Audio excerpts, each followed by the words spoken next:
سوال ہے کہ نبی مکرم صلی اللہ علیہ وسلم احد پہاڑ پہ چڑھے، احد پہاڑ نے ہلنا شروع کر دیا تو آپ نے فرمایا کہ احد ٹھہر جاؤ، تم پر ایک نبی، ایک صدیق اور دو شہید ہیں۔ تو کیا یہ حدیث نبی علیہ الصلاۃ والسلام کے عالم الغیب ہونے پہ دلیل بن سکتی ہے؟ تو جی نہیں، نہیں بن سکتی۔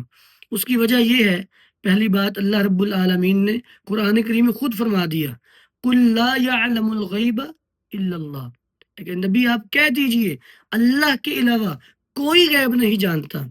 اور ایک موقع فرمایا کہ آپ اپنے بارے میں بھی کہیں، قُل لَا أَقُولُ لَكُمْ عِنْدِي خَزَائِنُ اللَّهِ وَلَا أَعْلَمُ الْغَيْبَ، اور میں غیب نہیں جانتا۔ اور دوسری بات، اس حدیث کا پھر کیا مطلب ہے؟ جو بات وحی کے ذریعے بتلا دی جائے وہ غیب شمار نہیں ہوتی۔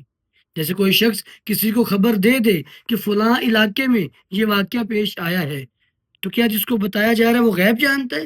نہیں، کیونکہ اس کو ذرائع سے یہ بات ملی ہے۔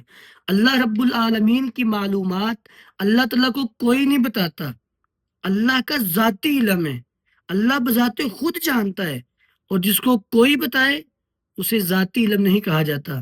اس لیے نبی علیہ الصلاۃ والسلام آپ غیب نہیں جانتے۔